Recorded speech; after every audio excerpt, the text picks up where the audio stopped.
Oh, and we are live. Hi, everybody who's watching. Welcome to this series. And I am here streaming with Markus of Anglia. Hello. Hope everyone's having a good afternoon or evening. Yeah, I am having it. Great.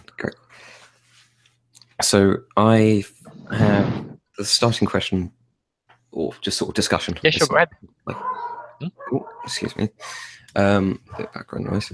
The starting sort of discussion will be basically where would you consider what are the main issues and that you find will be the biggest ones in the future, or to the world, or personally. I mean, I'm quite free because some people have personal issues who think they'll be very major and it will involve their politics, or world issues. What do you think is like the one that you consider the most important?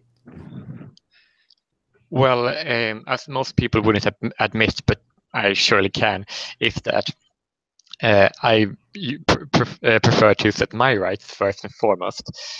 Would I mean that I care about, first of all, myself and my own success and my own well-being. So therefore, I do care about when my rights are infringed.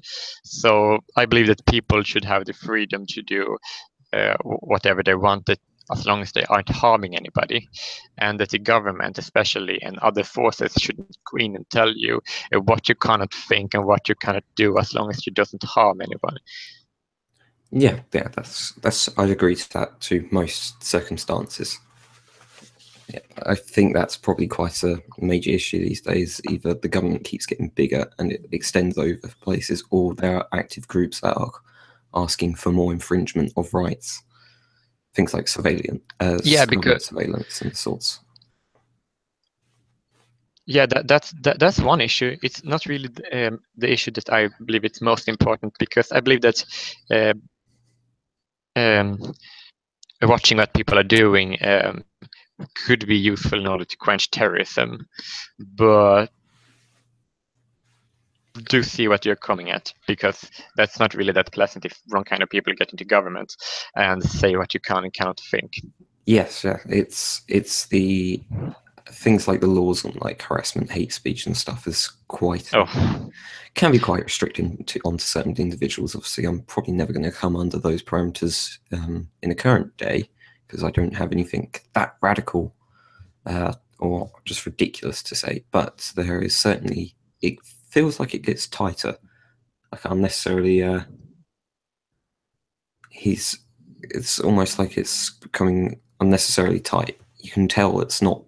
It's a bit like you see it'll be almost like a first that came for the alt-right, first that came for like the Pepe Frog sort of trollers, and then they start whistling down into I said nothing, but then they go and suddenly come for the random just right-wingers who are posting some odd meme here or there or something like that. It's at that times it can feel a bit ridiculous, especially when you have things like police resources dedicated to internet harassment.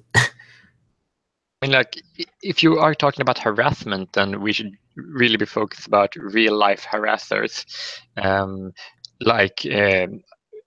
I remember when the police at Berkeley were told to not arrest the Antifa members, while the same people supporting the Antifa members are the ones saying that words are violent, and apparently it's not an issue punching down people for voting for Donald Trump, because they are not hypocritical at all, right?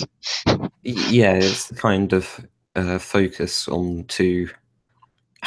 I can see why they do it. It's easy to sort of get rid of some of the dissent they have against them, like the police forces will go and do that, and it's easier to do instead of having to confront a political activist group that's on the streets that is relatively new in the fact compared to other ones. As much as like Antifa has been a thing for quite some time, it's not been in most of the Western countries for in a large amount actively on the streets quite a bit. It's a bit like it's a lot of the right-wing groups have been branded right-wing and extremist for a long time, so it's a lot easier to go and for police groups to go after them. And to be honest, a lot of them are pretty dodgy. They usually have some bad members in. Like we have in England, we have things like British National Party and who else is it? It's English Defence League, who have really dodgy members in. They're not someone I trust. But then you go and have someone else who is it'd be like a small activist group like Pegida isn't. They've had their hit and miss moments, but they'll instantly get a lot of criticism drawn to them and shut down because either they're too dangerous or what's going to happen to them is too dangerous.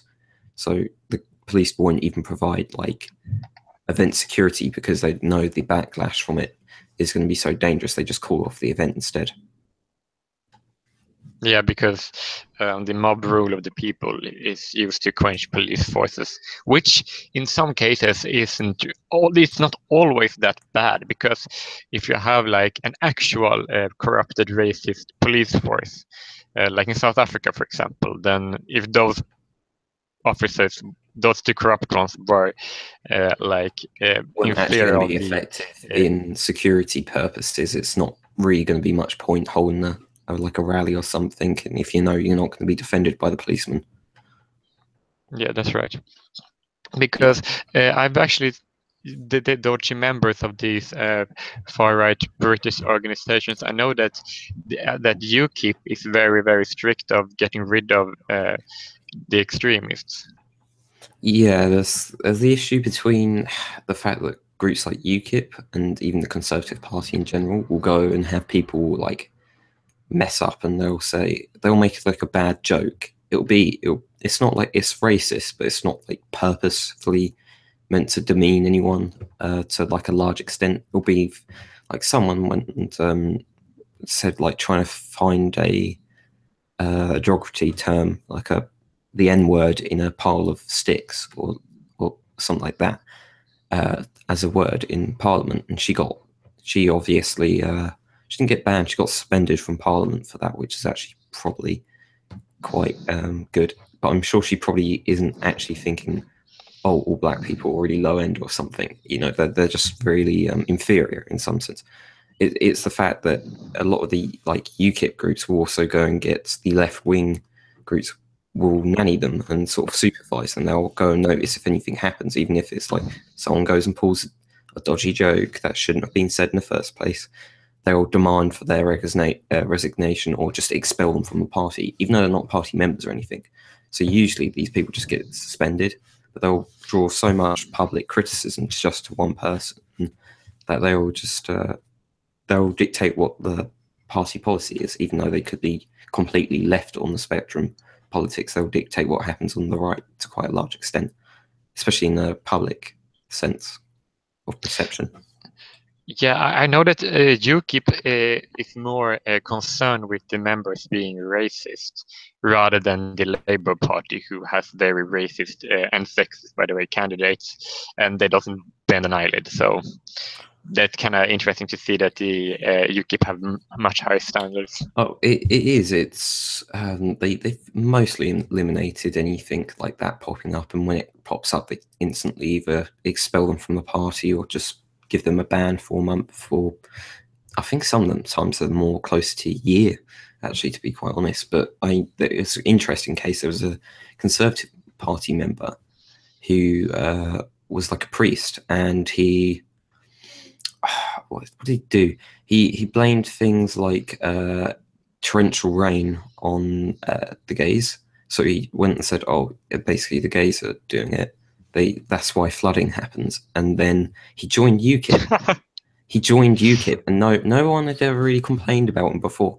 The second he joins UKIP in a few months, instantly gets flagged up by the party and by a lot of the media. And they start criticizing UKIP for it, and they just go, "Oh, obviously this is why they're a bunch of racists and homophobes." And I was just like, but even though there was good record that in the Conservative Party, he had done that before. But wasn't UKIP the ones who was upset about what he had said? Oh yeah, they were the ones who were like, "No, this isn't acceptable. Just go." And they kicked him out pretty quickly. It was just the fact that at that point, that was when UKIP was growing. So this was just a simple party member that joined up, and he wasn't particularly big in the party. And he then just said it, and then everyone got outraged over it, even though he'd been saying it in the Conservative Party for years.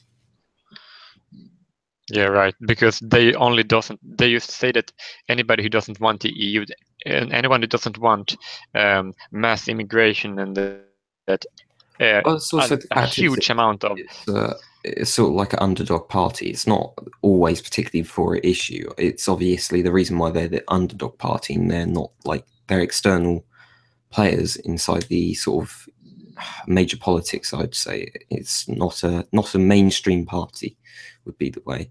Is kind of sad, actually.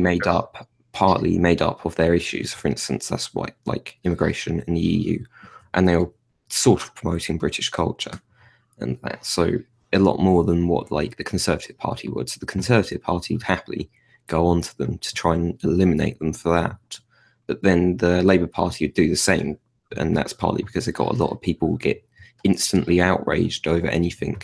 A slightly more right-wing party than the Conservatives have, although they've somewhat got better with the UKIP being around. But UKIP's going away now, I imagine. That's sad.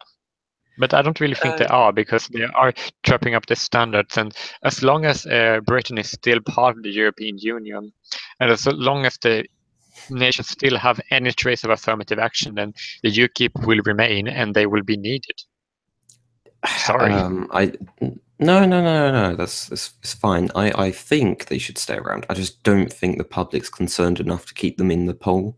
Like numbers rating pass from 2%, and the fact is they don't have a single MP. It really helps if you have one MP, so then you can just stick yourself to one area and claim your ground, and then work from there. You can sort of get identity from it. But because they only get votes, it's really hard for them to actually get someone to be represented on like national TV and things like that. I want Farage back. I miss that guy. I think we all do. As much as I don't agree with Farage entirely on everything, but he is probably the most effective member there was yet. And it was they did have the leader that came after him was okay, but the fact that she instantly, after about 20 odd days, 30 days, she instantly dropped out and said, "Oh, I'm not going to do this anymore. I can't do it." Then they had all the pain of the leadership contest, and it was just too much. They had a lot of party bickering. They could have actually looked pretty formal and presentable to the public. A lot of people did actually consider them like they were gaining ground. As soon as that happened, as soon as the second leadership set came around, it ruined it. They just went lower and lower in the polls, and then they put their hopes too high on 2 parliamentary seats, and then they couldn't. They basically jumped too high, and then they collapsed to the ground because they looked stupid from doing it. Even though they came second place in, I think, 2 seats or 1 seat that was mostly a Labour seat, but it was just still too far. And the Conservatives were too worried about them, so they purposely ran against them. Yeah, because the Conservatives really should be going against UKIP rather than Labour. Only that Labour has far worse politics, and that they are far bigger threat to Britain. But they still just should go after UKIP because reasons. They're rivals. They sit on the same political field. This is the only thing. This is why the Lib Dems have such an issue of gaining on both sides, is the fact that the Conservatives aren't actually very right-wing, but they're right-wing enough to make... They're conservatives. Yeah, mostly. I'd mostly agree to that. They occupy the right-wing fields, but they don't necessarily mean they are super right-wing. They just occupy such a large field that they'll say, well, obviously, if you're conservative or right-wing, you're going to vote for us and that. And most people go, oh, okay, yes. But this is why Lib Dems won't make much ground on any right-wing issues, because there's a right-wing party, and then they won't make much ground on far-left issues because there's a far-left party. That is what the Labour Party is for. I usually say it like this: that that's the same part with the Democrats and the Republicans. They just want to be each other. They are basically buddy buddies, just like Labour and Conservative. They're buddy buddies. And whenever somebody say this is bullshit and we want something different, both parties go like, "No, you can't do that because we are going to do that." And that's because they're all. It just fucking bothers me. The right wing are just such a conservatives. I don't And think I'm it's not. so. Go ahead. Sorry. And I'm not even on the right wing myself. I just believe that the vast majority of the mainstream left, they are basically just all regressives, and you can't really vote for those people because there is nothing to gain from that. Yeah. I mean, like everyone who isn't an SJW wouldn't really like the Labour Party nor the Democrats because there's literally nothing there. There's just shit. They're just regressing. You can see that in other left-wing parties across Europe. You can see that. Well, I don't really know that much about the other political parties in France, but Emmanuel Macron's party, which are essentially centrist, but they are to the left of some issues. their opposition. I find it So quite. I would say that they are technically on the left side if you take it as a geopolitical sense. And the same thing with Sweden's left-wing parties. They're all regressives, and the same shit is in South Africa when the ANC are basically the most regressive party on the planet. And ANC is a same with special Democrats. case. They are ANC is a real peculiar case. I do have to say, South Africa has the chance to be like it has Western style politics at times, but it's the whole fact of the African nationalism and socialism that's ruining it. I think that considering it's meant to be a country dictated by the fact that it's got many members of society from different ethnic groups and varying. It doesn't.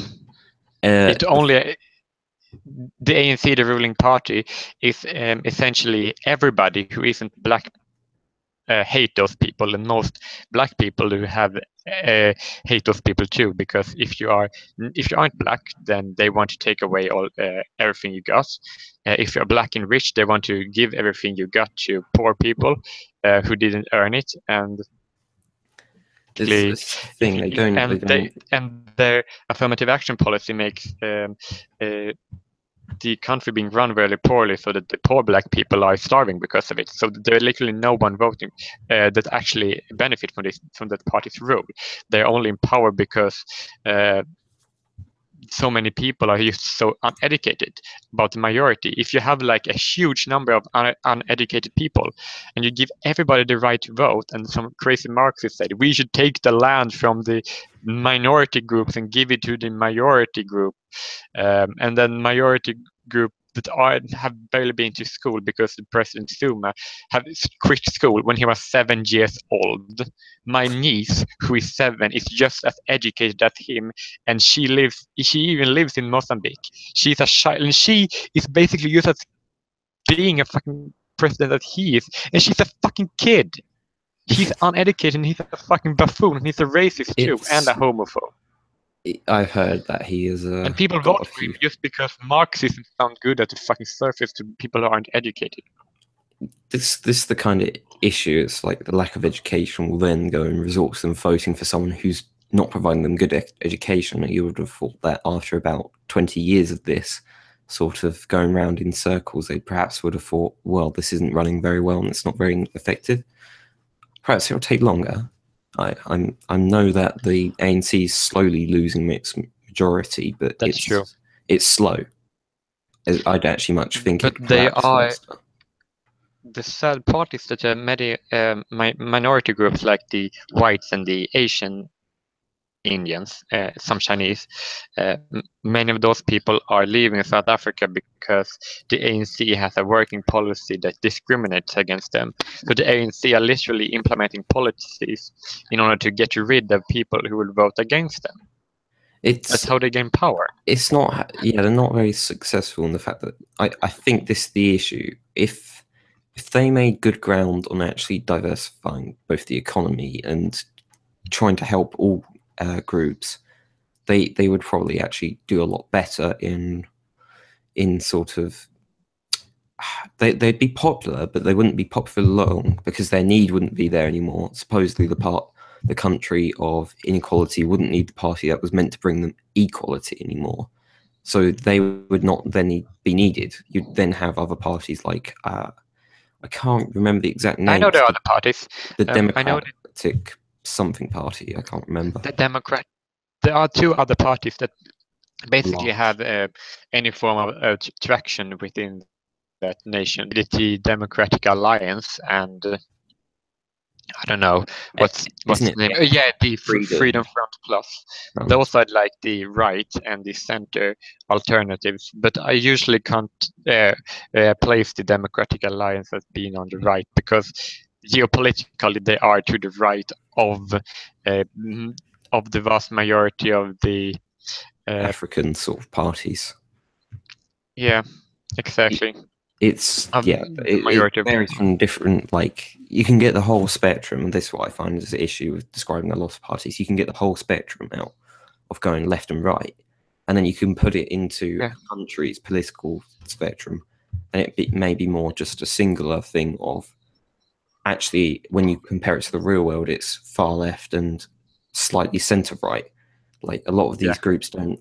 Only I find like Eastern Europe, Russia have far right parties, and that proper far right parties. They're things like Front National. Yes, they're quite far right on some issues.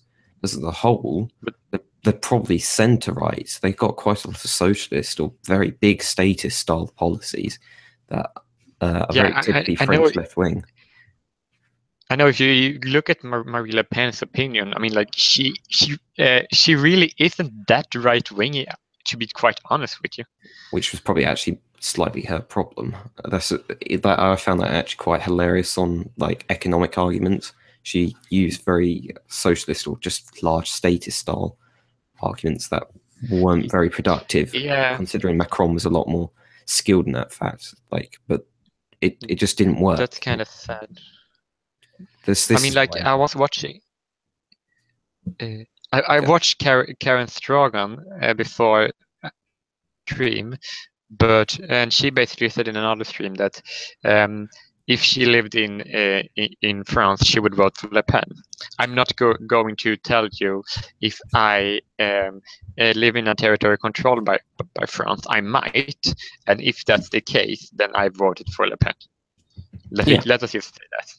And if you look at the media where I live, and basically the mainstream political traction, when I said that I was obviously preferring Trump and Marie Le Pen when it comes to political opinions, right? That I wanted those people to win. Most people basically lost their shit. They're like, "What? Are you a fucking racist?" And I was like, "This is the reason why I want them to win. Don't you understand this?" Okay, objectively, I'd say for some issues, I'd say I'd vote them in, but I can't really say for Trump now. I'd say yes and no. I'm kind of disappointed of Trump, but not really, because I kind of knew this was going to happen. It's not him. Typically, it's more the Republican Party is acting like a bunch of just idiots and cannot go and seem to. If they banged out a proper coherent policy with him, then perhaps he could be productive and you could forget about a lot of the issues he's creating now. But then with the where it's been such a mess, it hasn't been so well. The problem is with Le Pen, economically, France has a huge problem on economic basis, and she wasn't going to fix it. She was more actually somewhat a continuation, as much as I could say on the whole basis, like, perhaps I want someone against the EU, and perhaps I want someone for more increased nationalism. But she wasn't offering anything new or actually needed on the economic basis compared to what was actually sort of needed at that time. That's why Macron, as much as I thought at first he might he might be sounding like a centrist just to be a centrist in the election. Oh yeah, I've seen those people. And then come through and say, "Oh, I'm actually a bit of a leftist, like a lot more." He's what do you mean, like I'm a skeptic? Sorry, I had to. Actually, in the long run, he's actually maintained a course of being somewhat more centrist than most people thought, which I'm actually marginally impressed by. It's not too bad. The thing is, he's been somewhat effective. I can't say Le Pen would have been very effective because she would need to go and wait till the parliamentary elections and then get people in, and she'd also have to. She'd be continuing a lot of policies that would probably not be very effective, except for the ones based on nationalism, immigration, and perhaps her attitude to the EU. I can't. But that's some progress. That's some progress in one direction, but I know on a French national basis, most people are considering, oh, what's the money in my pockets? How's the economy going to go? Most of the people aren't constantly focusing on nationalism, but there's a significant amount, like 40% of the people that voted roughly for Le Pen.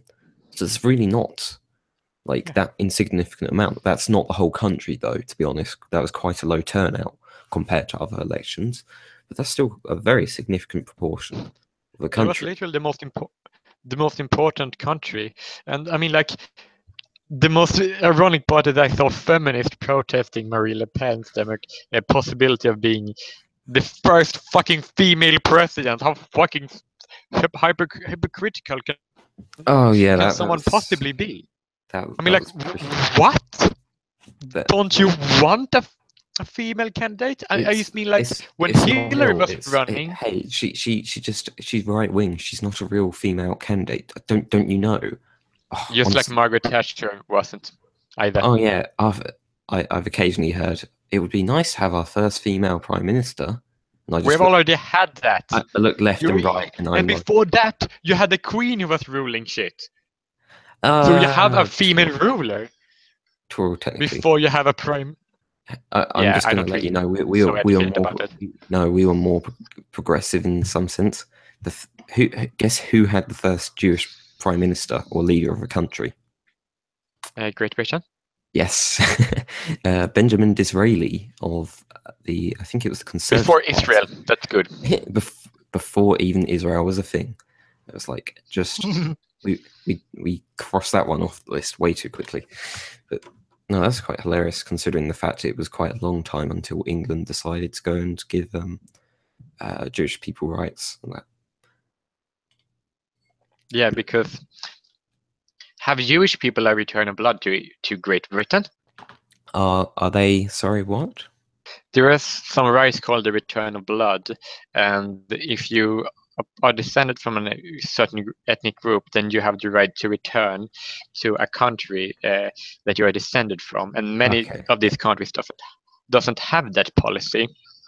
So yeah, someone who is descended from a certain Western nation have just as much right to return as an economic migrant from North Africa. And I just find that very repellent, because I just think that people who are descended from the nation should have the right to return first and foremost before everybody to that nation.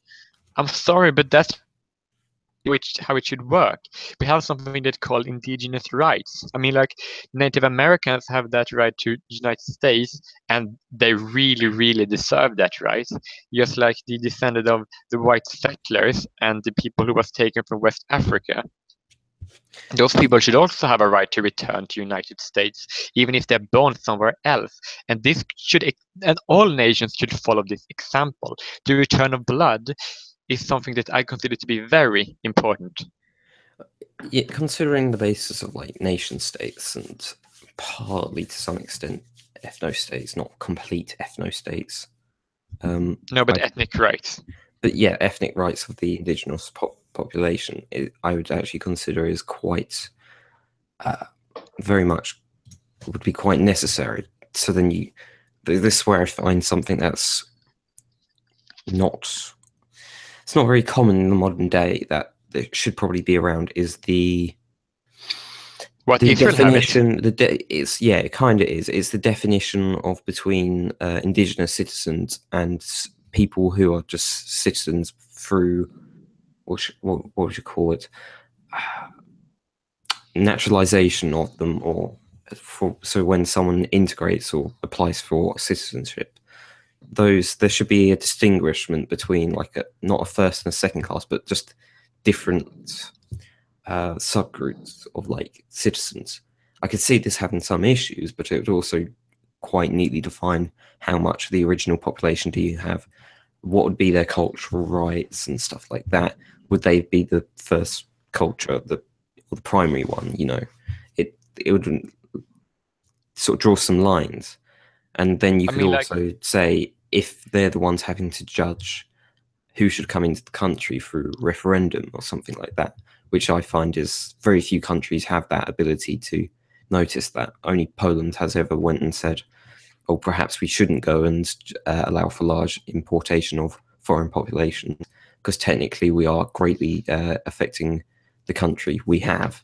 Not because these people are just completely alien, it's just the fact that these aren't the citizens they're meant to be protecting in a democracy. Technically, they're meant to be responsible for the citizens, the voting citizens of the nation. You can't. There shouldn't be such an easy way to change the voting group in the long run. No, I agree with that, because I mean, like, if you have descended from Germany, Sweden, France, or England, then you doesn't have a right to return to those nations if you are born of if you doesn't have the citizenship or any living parents there that have citizenship. But people who are like born in that are living in very different cultures doesn't intend to integrate, or if they do, it doesn't even matter, have just as much right. And I used to find that to be incredibly wrong. That just repels me. It's just so wrong. I mean, like, why would any country want to? I mean, it's just awful. Yeah, it doesn't provide much sense, the base of the nations that they're meant to be around. I don't think it should be like a constant common track of like, it should extend out for generations and generations.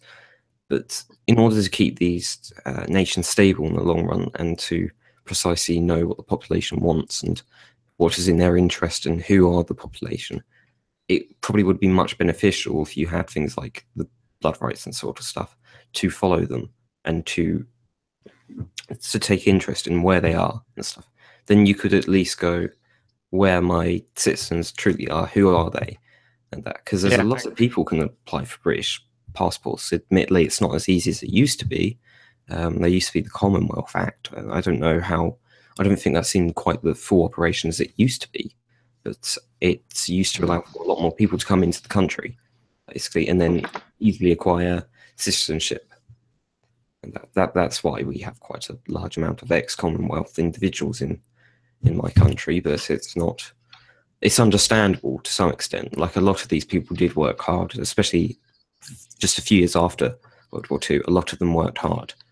They were there for a purpose, but they didn't get. There's no differentiation between them, between the normal citizen and just someone who used to live there before the war, and people who emigrated over from vastly different cultures or groups, or just completely different groups in general by name. There's no way to distinguish them unless you're looking at them from person or looking at where they came from. But there's nothing you can do past then, because they're technically classed as full citizens. Yeah, because I should just say it like this.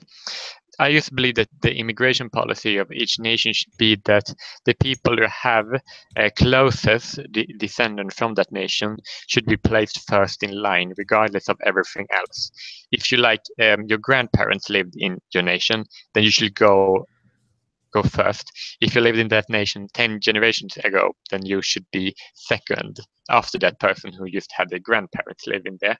And then if you have even more descendant from that nations a longer time ago, then you should be placed after them. And after all those people that have any form of descent from that nation, there should be people from other nations should be allowed to immigrate, but only allowed to apply for citizenship after the people who have descended from that nations who want to have citizenship first. Yeah, that would make most cases that would make sense, I'd say. And I'd noticed someone in the chat once said, "Fuck the royal family." Oh, we should talk about. That's not there is a theory. Go ahead. It's a theory that the European royal family is descended from the pharaohs. Go F himself. That's something that I don't believe that, but I can't really dispute that, because how can I disprove that? That's not really possible. You can do a DNA test. That makes no sense to a large amount. Like, the people who are in charge of a lot of the areas that were after the Roman Empire ended, and that were most either local governors or they were like just descendants from Romans, and a lot of them probably had local blood in them, stuff like that. So that sounds like a load of bollocks. And then a lot of them went on to either become kings. Wait, what? Or were the king descended from Romans? There are a few cases where a few of them have, if you trace back their bloodlines a lot, they have very rough ones. I mean, most modern day ones aren't. Most modern days ones, but I'm saying, like, as early as I can pull it back to try and see if his theory is right, is to look at basically the last line of the pharaohs, and then where the blood went around and where they ruled. And a few of them I know interacted with Romans and stuff like that. And I think a few actually became sort of controllers of provinces. But apart from that, there wasn't. Oh, that's cool. There wasn't anything else, I'd say. So that theory sounds like absolute tosh, I will say. Yeah, probably. But I usually say that when I don't believe something, I don't discard it completely. I just choose not to believe in it. Yeah, I just take it as a theory. I don't say, "Oh, I'll forget about that completely." I'll just go, I'll list it in my head and go, yeah, that could be a thing under very strict circumstances. But I don't believe that is how it happened. Most of them seem to come from. Most royal family members seem to have come from either local populations where they've just made, like, someone's become a power holder in the long run, either like a local warlord.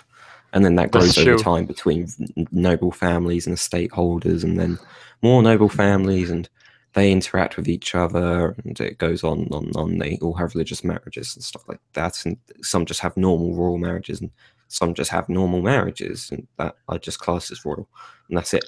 And it goes on, and the families just keep getting larger and larger after that. And in the modern day, most royal families are descended from smaller groups, because a lot of these kingdoms, in the end, got so large, like, eliminated other families. Yeah, they did. And I know that the royals people, they mated with royals from other nations. So I know that your Queen of England, she's partly Austrian. Austrians, Germans, partly. Who else is there? She is. Danish as well, ever so slightly. She is? I don't know whether she is, but I know there is a branch of the family that is that had several marriages with the Danes, basically. Swedish royal house is partly French. And something that's very interesting is that I actually could trace my bloodline back to Robert Bruce, King of Scotland. Straight down the row. Really? To me, from here. Yeah, it's super cool. I noticed it. It was like we could trace 36 generations between my niece and our oldest relative. And in that row, we actually found the King of Scotland many of times. It was quite funny. Oh, that's pretty cool. There is a bit of an issue with the fact that some royal families are either incredibly new or some are incredibly old, and they've had many branches. So you'll have, there'll be someone like a cousin of, or a brother, like one of 9 brothers of, like a king, like Robert the Bruce or something like that. And then they'll have so many, each other branch of the family will eventually go and have their own children, and then they'll have their own children, and then you eventually find that they just become a middle-class person, like 1850s or something, and then they marry someone else, and you can trace it all the way back to about here, and then that's how you can usually go. That's why a lot of people, you can eventually have some royal bloodline or something along the lines, maybe a noble's family. I have no clue of mine apart from I can pull it back to about 150 years if I'm lucky, but I've got no clue from there really. I've got I could say a little bit, but that's mostly on speculation. I know from modern day stance, there's a few people that are based around the world that have my bloodline, but I don't know much about that. I know that I could trace back my bloodline all the way back to year 1011. It's pretty impressive. Yeah, and my youngest niece from 2010, so she's actually 999 years younger than her oldest known relative.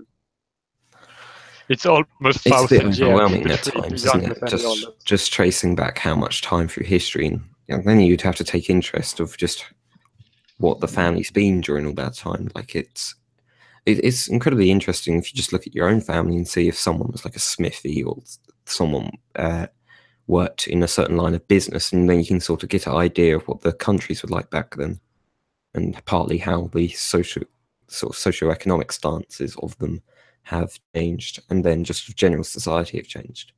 It's the issue. We've removed a lot of class lately in society. Now we have a lot of millionaires and billionaires that we can all look to, and everyone wants to be the next successful businessman, but you don't have the I want to be the next aristocrat or landholder of this area.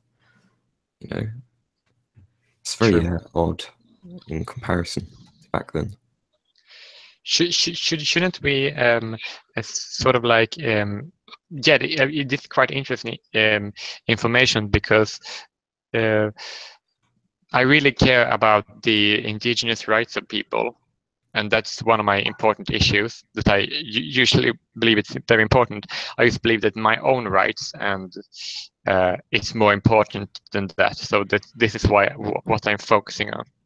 Yeah, I understand that. Like, I have issues that would be considered traditional, sort of tradcon or traditionalist, and based on like nation states and stuff. But I find it's becoming harder and harder to impose, either to say that the government would be able to impose them or to set up basic policy from them these days. This is why it's more realistic to go from an individual point of view, where at least it's a lot easier to make a sane argument for it, apart because sometimes when you're making arguments for like structure of state and sort of their future, you can't, it's not easy to go and explain that. It's very large and almost can be vague at times, but it's such a large issue, it's just like, it's not going to be easy to tell anyone. So I do believe it's very much often in my interest to be talking about individual sort of either current politics or politics based on individual rights and just issues that affect the individual. Yeah, me too. I mean, like, I've not really that much issues with traditionalism in general. I just believe that when some of them are trying to revoke gay rights, then I have a huge issue with that. Yeah, I find that pretty ridiculous at times. It's not, one, they're not going to win on those grounds. Like, this is partly, we can delve into the idea of the whole recent Trump trans-military ban. On a popularity basis, that was not necessary. On a basis of how many people it affects, I think at maximum it was about 30,000. That's not that necessary. On a budget basis, that was one of the reasons why I did it. It wasn't that large. Maybe having a bit of a break up there. I don't know what that was. It might be my phone. Might be the phone. Okay. It's not that necessary. As you get it, it's not going to be popular. So this is why it's hard to talk about like traditional issues, and like because they're hard. They're traditional for a reason. They've been built up over time. They haven't been implemented instantly. This is why I find it would be hard to get someone to go back to them and that. But this is partly why I find the whole Trump ban on trans people in the military is mostly unnecessary and just doesn't look good. It looks like a I have most of the some people very in the military are being tested before they go into it. Almost all of them do that, and they all do it to a similar degree and to quite a high extent. So I've seen a few people, I'm not going to name anyone in particular, but they were saying, oh, it's just a known fact that these people are going to be bad in combat because they're always, they basically said, less mentally stable. On a statistical basis, I'm fine with that as an argument, but on the basis of the fact that they've already been tested, and most of them probably wouldn't have thought of joining the military if that was the case. Remember, they have affirmative action for military. Female recruit doesn't have to pass all the tests. So basically, if you have a team with women inside of them, your risk of dying is much higher thanks to feminism. And I'd actually say, I say the way to even that out is just make it just female and just male squads, and then I'd be happy with it. Then, yeah, because then men doesn't have to risk their life just for the sake of diversity. Because now we're in a position that a woman's... You know how combat each of the squads are, because you'd say the male squad is perhaps on a statistical basis more combat effective than the female squad. Yeah, and even more effective than the mixed ones. Yeah. Well, I believe that women should be allowed to, but they should have the exact same test as men, and not as many women will pass those tests. But the only time I see it's fair is if they're going for different roles, because the reason that they used to get around that a lot was they'd be put in support roles, because some people who were really unknowledgeable on it until it became a raised issue were saying, oh, women have never been allowed in the military. No, they've been allowed in the military from different stages, from very, very sort of far back roles like auxiliary support, mechanics and that, to much more closer frontline support to artillery and mechanized and stuff like that. They used to be engineers quite often, but they forgot about them. A lot of these people did. They hadn't been allowed into combat roles, which is what they have been allowed recently. The issue. If you're all meant to be tools in the military, so why should you really have mixed squads? Because surely the whole point is combat effectiveness. If I'm sending someone to try and eliminate enemy squad that's based in a building, I'm probably going to pick the most damn effective tool I have, which most likely will be my male squad. I'll be quite honest, they mostly have better strength, they're more suited to combat, they can carry more ammo, things like that. Their response times have been shown to be a bit better on some occasions.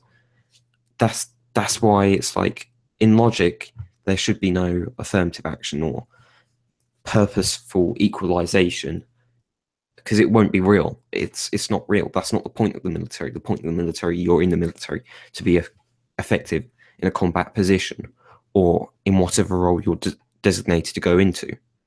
This is why I say either they're perhaps best to go in split squads, or they just stay in support roles, and then they can interact with the men, obviously, on when they need to. There's no issue there, but if we're looking at a pure military basis, it should just be all based on facts and figures of how effective they are. That's why I see this as partly why the whole trans issue is stupid as well, because these people are usually tested, and they're usually tested to a very high degree, and they usually want to be in the military. Hence why they're not going to probably flake out under any situation. That's sort of my general thought on the idea. Let's see, I'm just going to check the chat just in the meantime.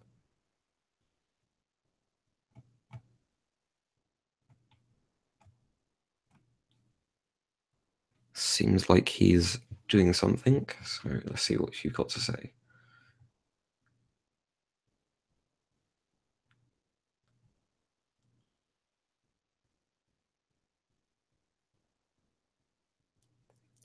Madness, you're just terrible. The royal family is not completely incest. Shush. It's all legitimate. They all are slightly related to each other, but they all usually have some degree of separation. Yeah, I know that in the I know that the Scottish Queen Maria Stuart, she was married to her cousin. She's married to your cousin. Classy. She did. Classy. I'm glad I'm not descended from that line of the family, because I know that the family changed from Bruce to Stuart was because Robert Bruce had a girl, and she was married to someone called Stuart. She was called Margaret Bruce, and she was like the last one of that uh, who ruled was called Bruce, and then it becomes Stuart afterwards. They're a mixed lot, I do have to say. They are a bit close on occasion. I don't know so much about that line of family, to be honest. I'm more familiar with like the current royal sort of that set of the family Right. that's descended from Saxe Gothenburg. No, Saxe Coburg. It's a bit of a mess. Saxe Gothenburg or something like that. It's a bit of a mess of a name. That's kind of But funny, because if you're looking at the most older one, the older Anglo-Saxon names, they were sounding more like the continental Germanic, the West Germanic languages. I mean, like the Anglos are closely related to the Frisians who live in the Netherlands. So if you yes. really trace back the bloodline, the name will sound almost Frisian, and that's kind of cool, because A that means lot, it's a really long bloodline. yeah, a lot of our. It was interesting before the Normans came along and ruined the bloodline. Like, got rid of most of the English noble. Well, they didn't actually get rid of most of the English nobles. They stopped most of the English nobles, sort of I am being partly on the Norman. throne. I'm sorry. Just why couldn't you leave us with our Anglo-Saxons, for Christ's sake? They were nice people. That was just not necessary, honestly. It's I have Norman guilt instead of white guilt. Oh dear. You took our thrones. You took our thrones. Oh, it's I'm so sorry. just no, you're not on it anymore. If anything, the Dutch suddenly came along and decided they would do the Golden Revolution and just nicely put themselves on our throne, considering they thought, we're the most next line of being legitimate. We've had quite a bizarre throne, but the latest thing that gets used for is when people say the United Kingdom is a nation of immigrants, and I'm like, no, it's only been 60 years, and it's like the two main times when the population has changed, okay, by any large amount, is the Danish Norwegians who invaded during the time of Danelaw, and that when they kept control of a large amount of land, they are eventually integrated to be English, mostly. But that was probably the largest significant population change. But that was absolutely years ago, almost But the borderline. Anglo-Saxons, they're like the main contributor to the English people, I usually say. Yeah, they're the main basis. They're the ones who changed the sort of culture the most, and they on an ethnic basis they changed the country the most, I would say. The next one after the Danes, after the Anglo-Saxons, I come But the from. Anglo-Saxons are Danes. They are not No. Danes. The next one after them are Danes, I was going to say. And then Danes and Norwegians, who affected both Scotland and North England. Then after then becomes the Normans. Maximum 3% of the population, this is from what most of the estimates have seem to be, changed to be Norman or French. Aww. Most of them, only 3%. And that's mainly nobles and stuff like that who came over with significant families and merchant groups, basically. Not anyone in particular. After then, there was the nearest ones would be the French Protestants called the Huguenots, who numbered into I'm sorry again. 20 to 30,000, and that was it over a period of about 20 years. So it wasn't like the largest thing had ever happened in history. So people used that a little bit too much. It's like, and now you have Merkel in Germany saying you need to take in more refugees until they are 70% of the UK. but sort of. It's sort of dictating policy. If anything, we could talk about that and the fact that how Germany does have a natural power hold. I don't blame them for it. No, they are the biggest nation. Yeah, that's the the issue. This is why Thatcher and what was his name? De Gaulle had issues with it. De Gaulle went and warned, oh, if you get a united Germany, they'll probably outdo most of Europe. If Thatcher said, no, I don't want East Germany to go and reunite with West, because then you'd have a really strong Germany. And oh, look what happened.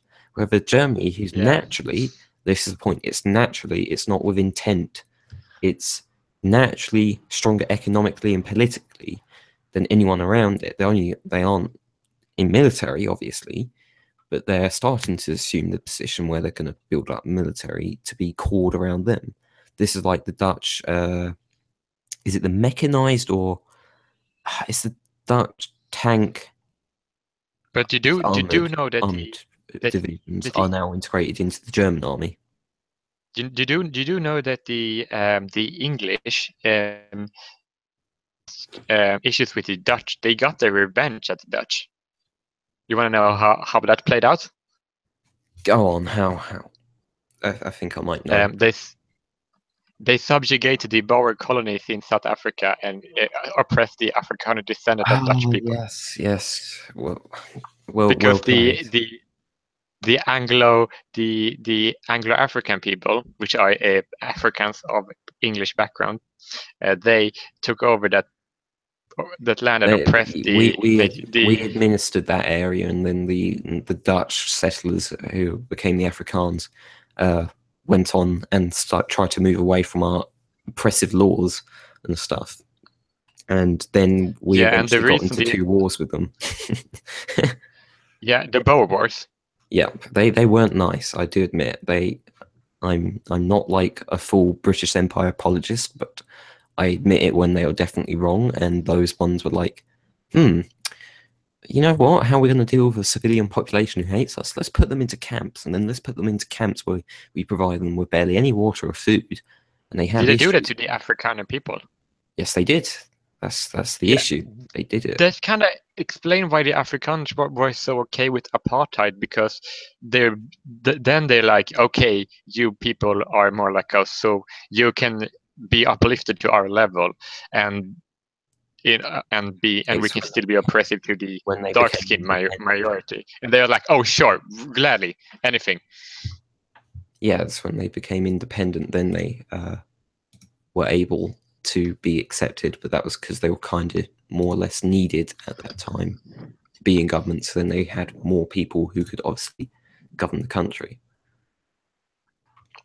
So yeah, and then they have a system where, like, first there was the Anglo-Africans, then the Afrikaners, then there were the Indians, then there were the Chinese, then there were the coloreds, then there were the black people. They had like basically a caste system. That was like totally insane. Yeah. We're like, how the fuck could you be so obsessed with people's race? I mean, Jesus Christ. I suppose when it dictates the survival of your government, I suppose you get a bit obsessed. Yeah, I mean, like when they got rid of apartheid, then the South Africa was allowed to rejoin in the Commonwealth of Nations. Yeah. And it was good at the beginning when Nelson Mandela took office. In general, not everything of it, but in general, it became better. And they got gay rights and basically westernized it, and that was kind of good. And then the ANC went completely corrupt and totally racist. I can imagine, and now it's really after about 10 to 15 years of being in constant power, it kind of has the issue where it goes to their head and they don't really get any constant new political class. And then there's nothing incentivizing them to improve in the long run, which is why they're starting to stagnate now. And the economy in South Africa is not doing well. But that's because of this affirmative action policy. because they basically say that every single level of work and education must be proportionally reflect the racial population of the nation, which means that the non-black people aren't allowed to make out more than 20% of any form of educational So workforce then you're personally unless there is depriving. no more black applicants, which means that, and they are also much more educated than the average black person, so that the disparity between how good the minority works compared to the black majority is like huge, like 20% overperform the majority in every single level. So even though they give in some universities, I'm actually applying for a university there because I want to get rid of the European Union overseas colony. We can talk about it in a minute, but and that I will probably get into it because there are in fact so many black people, enough black people, so they are over 20% minorities in that university. So it's actually going kind of well, that because there are so many black people that aren't educated, so they can't go to university, but the ones that are accepted automatically. Yeah. And that's making the minority quite upset, because if you are using your tax money to give it to somebody for free, and that's what you're doing in the UK, USA, and the South Africa, they are taking the money from poor white poor people who are Asian and white, and give it to black people in USA and South Africa who are richer than them to get them into education. But if they just can keep the money, then they will get their own children to education. How racist are those whites and Asians going to be against black people for that reason Oh, compared to otherwise?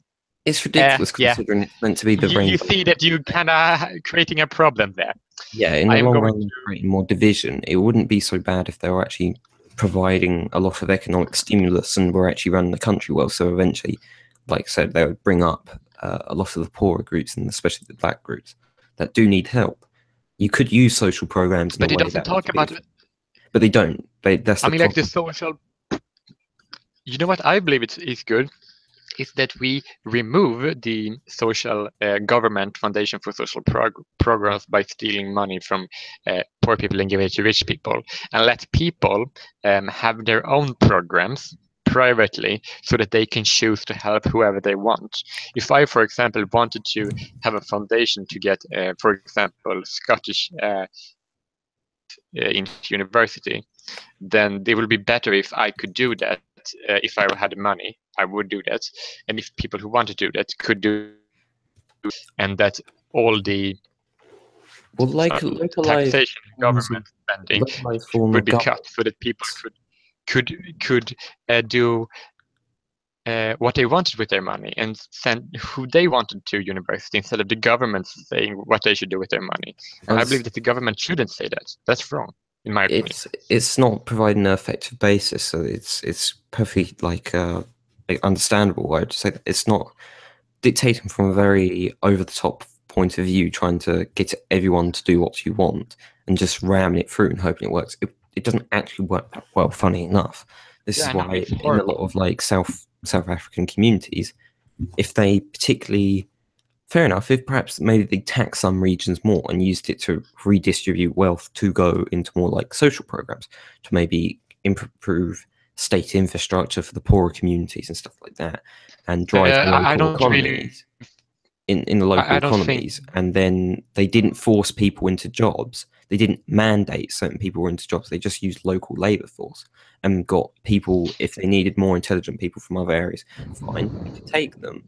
And that if they built the local economy up, then they would be doing great. It would lift so many more people out of poverty rather than trying to force people into positions they're not able to do, or they're just, and then purposely starving yourself of good intellect and good hard workers, rather than using them. You're just going to put them to the side, and they'll move. Like you said, if you discriminate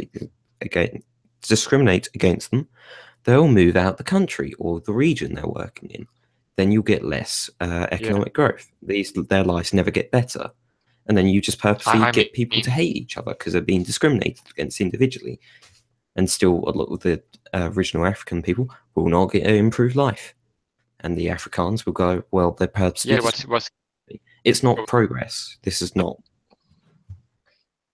This can be applied to many. Because yes, they are run by because the ANC is a regressive leftist party. I love this.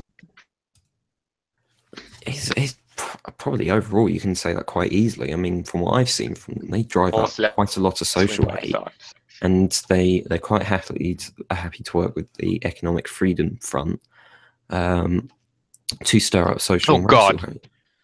But it's parties that do this all the time. They're not just in South Africa. Like Labour Party is somewhat happy to do this. They're very good at framing subjects. A lot of countries will frame with the political parties.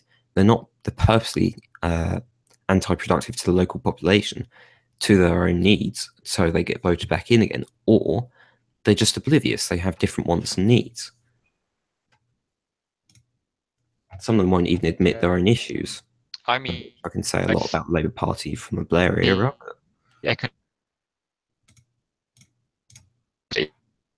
I think you're cutting out a little bit. I'm not sure. Zimbabwe. You cut out a little bit, sorry. The economic freedom fighters are, sorry. Do I still cut? Trying to create a new Zimbabwe, basically. And you know how that works, mass starvation. Yeah, I can't see that from working in the long run.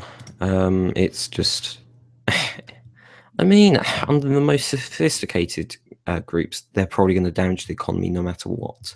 And they're probably not going to make their economy run very well for years, even if that's like the best situation. And that under the situation they'll probably get, even if they try to do that, they'll horrendously damage the economy. People will be poorer for a lot longer time. And we kind of do have evidence with this. What used to be called Rhodesia was. Yeah, Zimbabwe. I was talking about that. Was Zimbabwe. Sorry, I forget. There's two countries that are similar to each other that had that issue. Yeah, it's Zimbabwe. I was because Marxism doesn't work. It's especially the kind they espouse. It's just not productive. A lot of it's based on a top party heavy interest. It's not that a lot of these people that are in these parties aren't economically capable of in mind or by ideology to go and structure a country well enough and make it productive. And then they'll lead the if you really the growth will go to the poor. It doesn't really work. Yeah, I mean, that's just they aren't really they are focusing on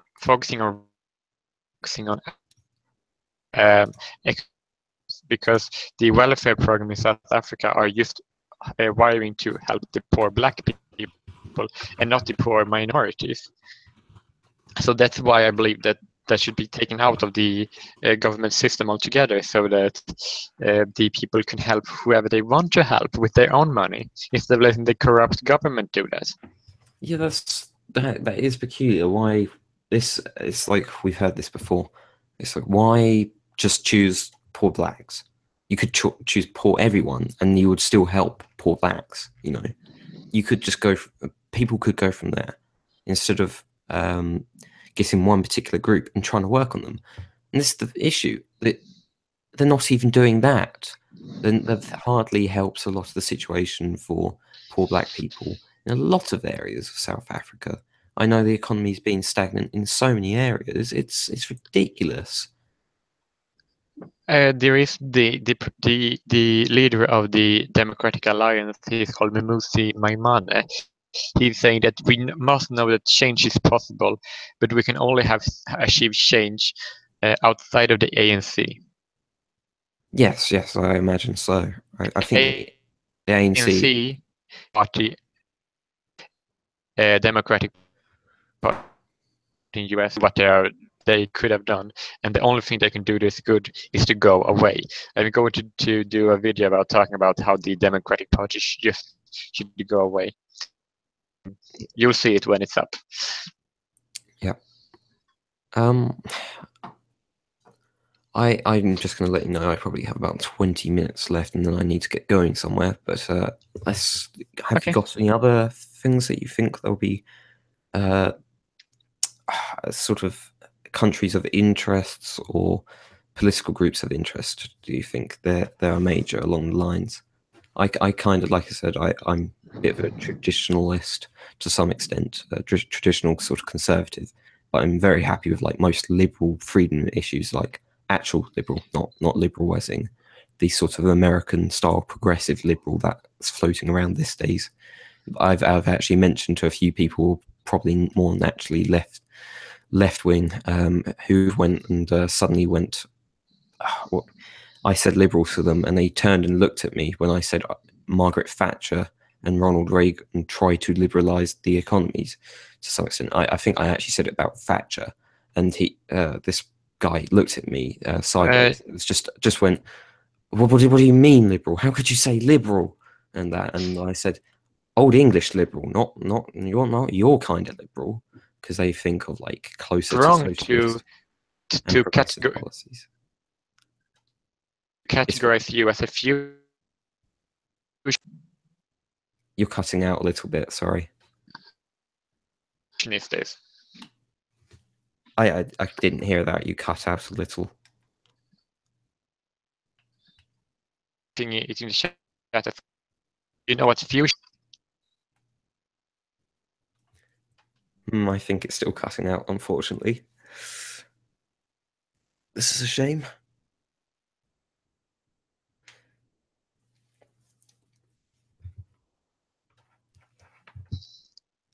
I think as it came back now, the audio was a bit funny. Do you know what fusionism is? Fusionism? No, I don't think so. That is that is the libertarian tradcons, basically. Oh, that's interesting. If you are hard, you should go look into that ideology, because it kind of simply suits you. I'll have a look. American political term for traditionalists and social. Okay, yeah, I'll give it a look. That seems interesting, actually. Because you seem to be a little. Go ahead. For libertarian, you seem to have some libertarian principles, so I guess that would be. I do. It's basically the way I look at things is there is a traditional sphere and a sort of a conserved sphere of everything politics goes into. It's like a sort of something that keeps the general debate stable and it's in sync. But everything within inside it, we can debate, we can talk about things and that. But I prefer that it stays in a stable sort of, not necessarily a barrier, a container. That's what I think like the most productive of sort of nation states and Western countries are the best for. This is why I really think we should have. If the Conservative Party leans more to be neoliberal these days, and fine, you can pull someone like a Jacobs Rees-Mogg out of the bag, and you can pull a few others who have traditional views, but they don't really talk about them constantly, and they don't propose them in Parliament or anything. None of them are massive nationalists either in any sort of way. I mean, I don't think people need to be massive nationalists. I think they need to be a little bit, and then they all have a slight bit of awareness to go, perhaps I should be careful about some issues. Perhaps I should be careful about the nation state and the immigration and stuff like that, and what I think the public is wanting me to do. But there's not enough of them in the Conservative Party, and then not the main issue of the Conservative Party. It has no true core ideology between a lot of its members. It's got wings of the party, but they're not. Most of them aren't constantly active, and they're very sort of flowing with the wind. They're not real conservatives, like you said. They're conservatives. I just think more the issue is the fact that they never mention their conservative principles, and they don't consider it major enough until usually they have gone. Most of the time, people moan. Like there's a political writer called Peter Hitchens, who I enjoy tons. He's a bit of a moral traditionalist at times, but it makes sense. But he goes and points out the facts like, oh, things are wearing away, certain traditions are going, and it's only until you've lost them, maybe 10, 20, 30 years later, you don't really realize they're gone.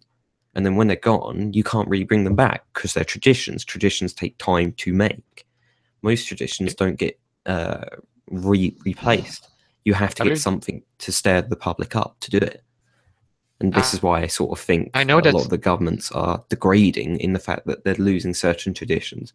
They're not respecting certain societal norms, and we as societies are going downwards because we don't know how to assert ourselves either, and we don't know how to protect ourselves. Hence why there are other. Go ahead. The conservatives and the regressives are buddy buddies, just like the neocons and the neolibs are also buddy buddies. I they say yes because they sit on the same.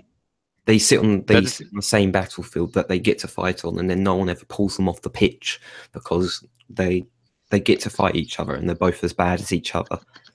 This is why this is why the Democrats and Republicans such dodgy. As we mentioned earlier, was that they are like bullying out the UKIP in like they did in the Conservatives did that because they want to be the right-wing political party. Yes. And they if you've got no real, if you're the only right-wing major party, and then all the smaller parties are so put by the side, or they never get enough political clout or ground, you can't.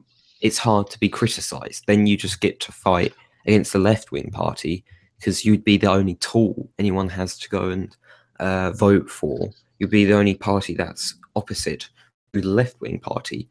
You've got to remember, a lot of the politics these days is not, I want something. I mean, to some extent, it obviously is, but particularly right-wing parties, very few of them have set out lines and people go, I want to vote for them because they're going to do this. There's quite a lot of people in the UK that will go and vote for a Conservative Party because they'll say, I don't want to vote for Labour, I dislike Labour, I dislike what they're doing, so I'll vote the opposite. They're like massive racist and sexist. Yeah, this is the problem. The Conservatives are crap at actually dealing with a lot of Labour politics, and they allow things to slide, and they lose ground bit by bit. They never stand their ground. This is their main issue. Yeah.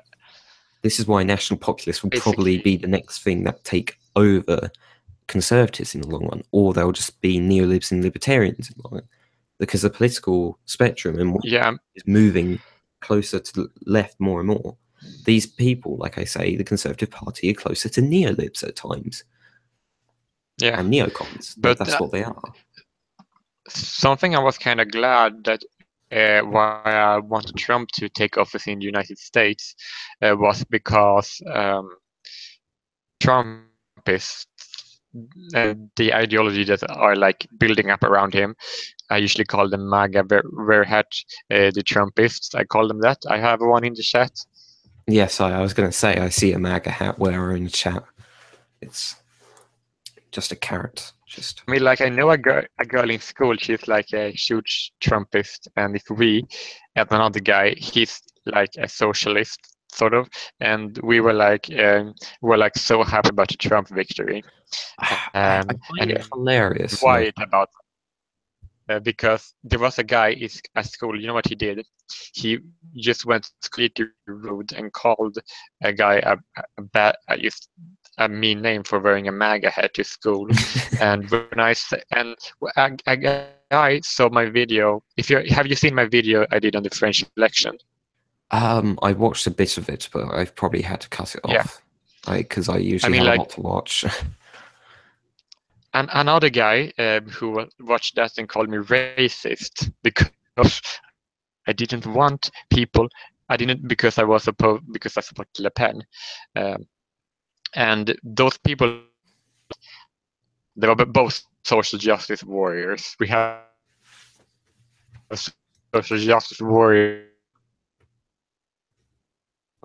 You're cutting out a little bit. So I think, is it back? Okay, I can hear you again, I think. It's back? Yeah, it's back. working. Yeah, I mean, like, I want to go to gay pride and having a MAGA hat. Oh, geez, do you want to get shot? And have a shirt that have the Confederate colors. Oh, I don't think you should do that. I find that has legitimately controversial views on it. I think most people should be able to interpret it from the modern mind and go. But I like it's nice.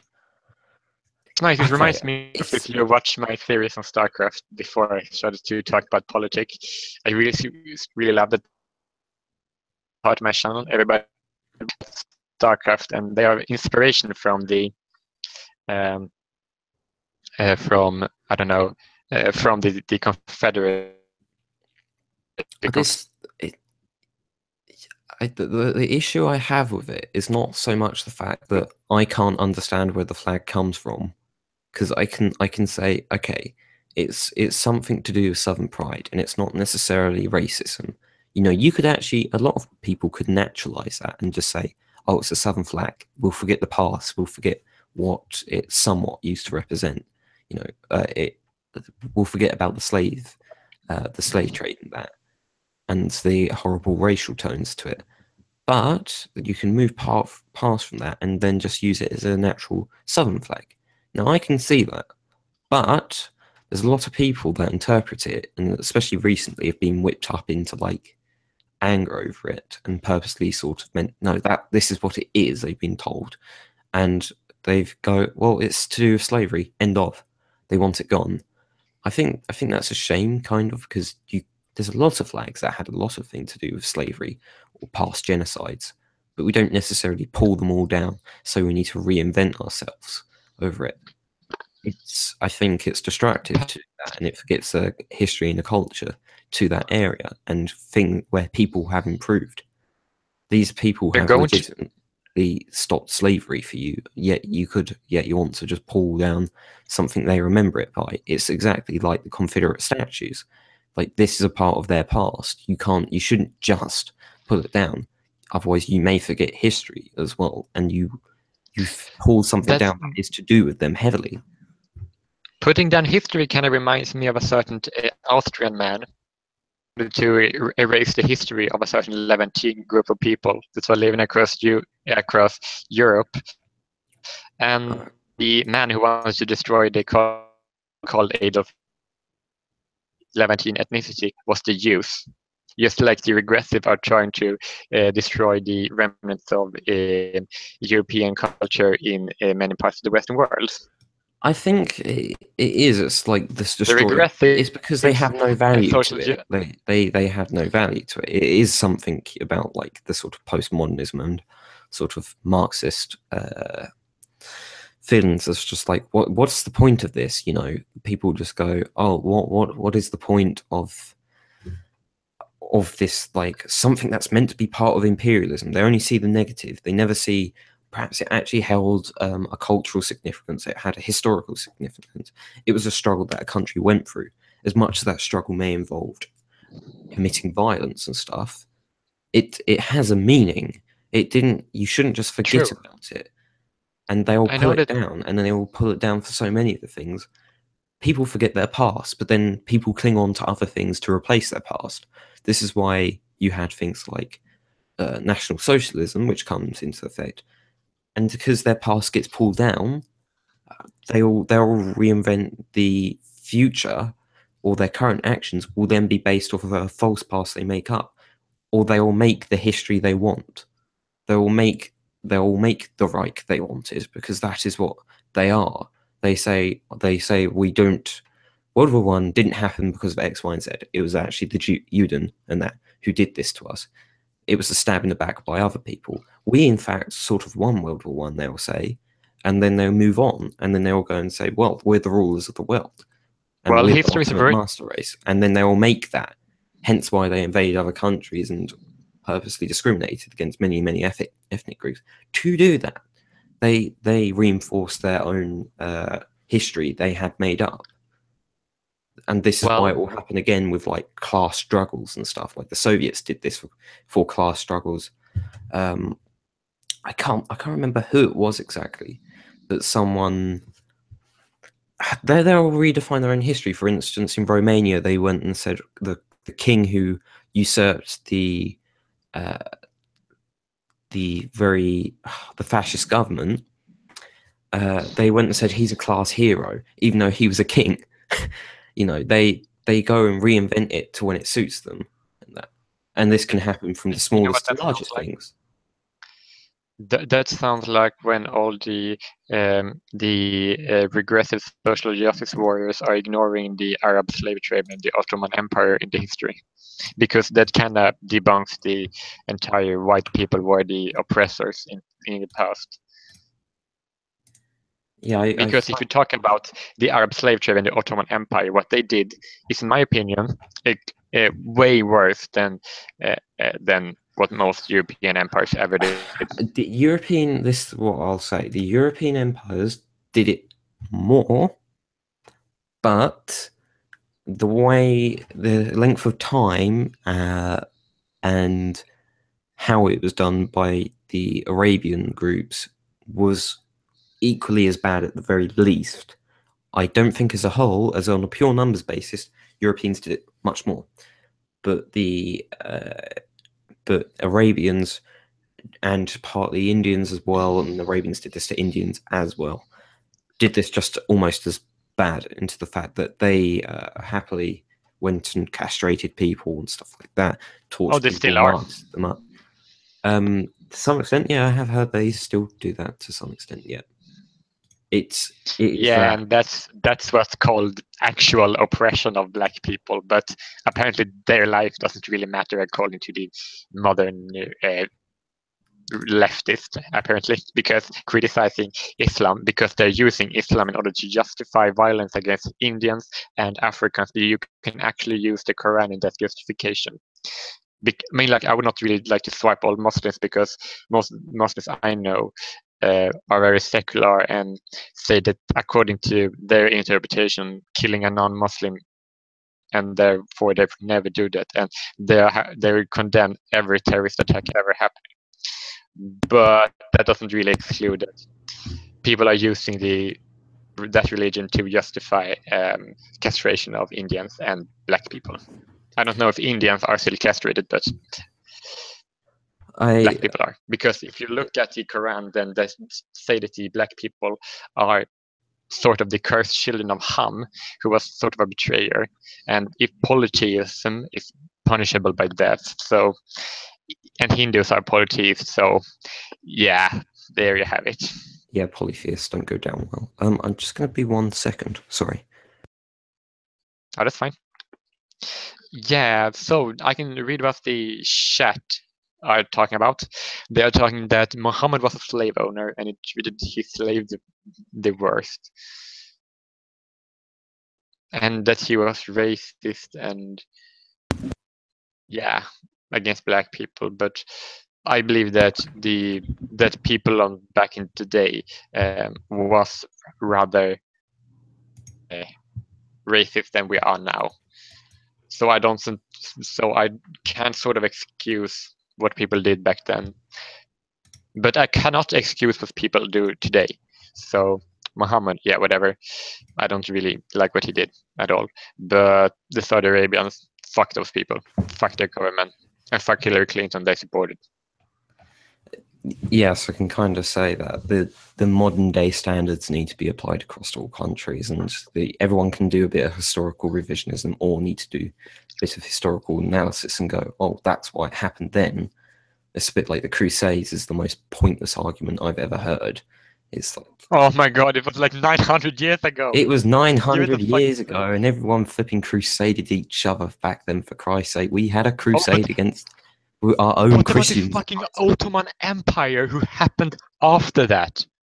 Oh yeah, what about that? Then there was the jihads from the Ottomans, and then there was the jihads from the Persians. Oh, and then there was the jihads from the Mamluks. Okay, yeah, I can stop. I actually got an argument with the social justice warriors about if you can be racist towards white people and they, because he's a fucktard that called himself non-binary, basically said that you can't, and that because slavery. And then I said, well, but what about the Arab slave trade?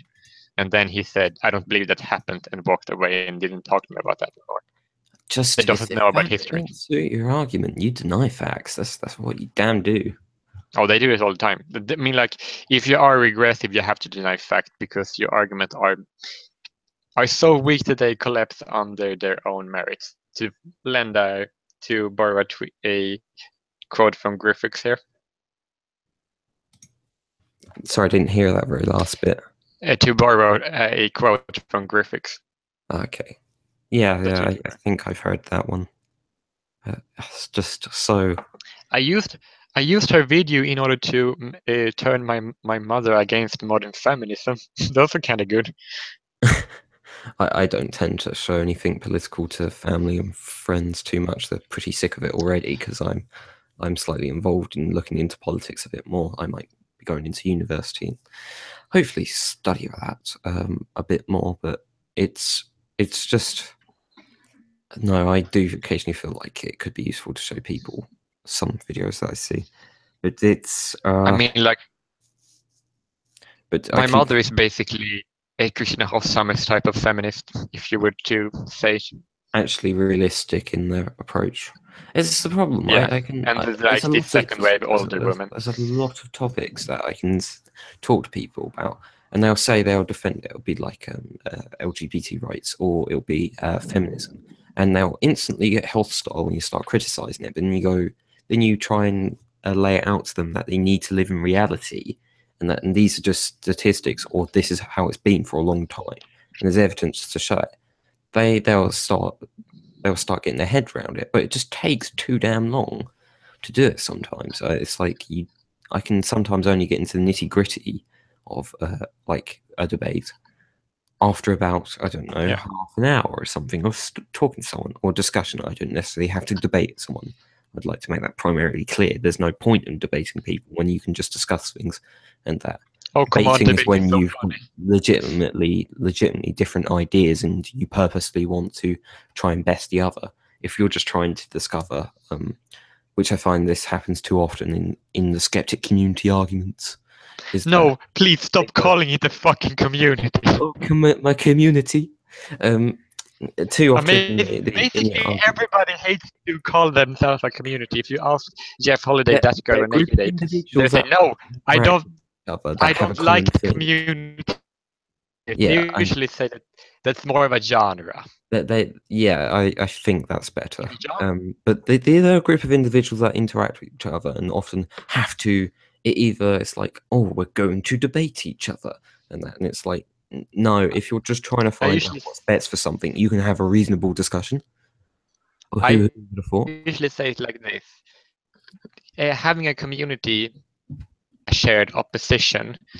It's not really that productive, to be honest. To have a genre against a shared opposition works pretty fine, because the community kind of seems to divide people, and if you want evidence about that, well, happened when people start calling themselves a community, and then when they don't, they weren't so divided. The community thinks it's dividing everybody, and I believe that's annoying, because if you stop just a community, that KT made a video about that before, and I really liked that video. I used it as a reference to when everybody say "no community." I said, no, there's not a community. Stop it.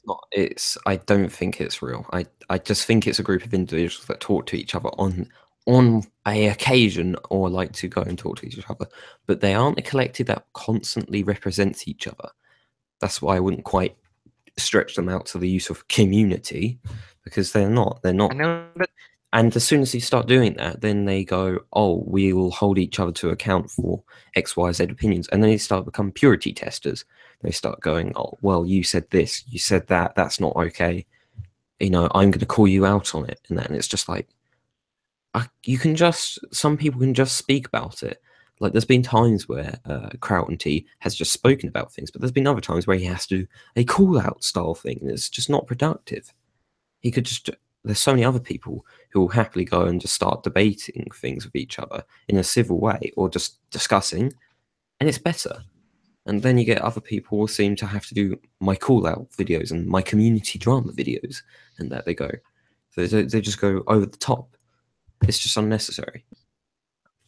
It's not productive. I mean, like, to anyone. It's just purposeful drama, really. I know that Karen Strawn made an excellent point, not purposely, but against the community, when she said that she said it like this: if you are a feminist, you are adhering to a certain type of belief system and ideology, right? But if you're an anti-feminist, you can come against it from plenty of directions. I mean, if you are an anti-Christian, you can be that from against someone who is a deist, who is against organized religion, someone who's an atheist, anti-theist, I hate against all religion, someone who is an Islamist, someone who is a spiritual people that doesn't believe in organized religion again, and someone who is believing Judaism or Hinduism. I mean, like, There's feminists tons of didn't different put her ways in the to take same up a camp. point. Yeah, Wait, there's I didn't tons. finish. They doesn't. Her being an anti-feminist didn't put her in the same camp as Rush Limbaugh, for example. And everybody who are passive or W's, yes, they have a shared opposition, and there is a great genre around that shared opposition. But that's not really what you call a community, because you can't really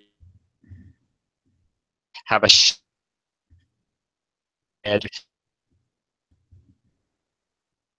I think you're breaking up a little now. opinion on that. Me, for example, is very pleased with you. Adcons hashtag not all have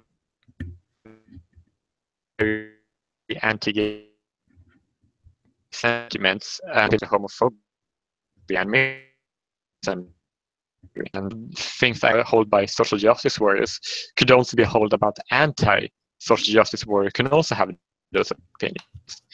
Yeah, just because they got one opinion, it doesn't define them fully into X, Y, or Z group, and neither can you work on them if they just have one opinion. That's the thing. It's like like you were saying, some people hold those views and are very anti to a particular group. It doesn't necessarily mean they're constantly going to work on them. It might just be that that's their view. End of. Like, there's plenty of people who have religious views, and then they don't enforce it on anyone, and that's it. You know, but if you mentioned it, some people start automatically boxing into a group or exclude them, even though they're not going to maybe legislate it or something. Yeah, I mean, like, going soon. I'm just going to let you know. Like, yeah, that's true. I agree with that. If you talk about anti-regressive, anti-regressives, as I used to call them, because they're opposed to regressive left and all that.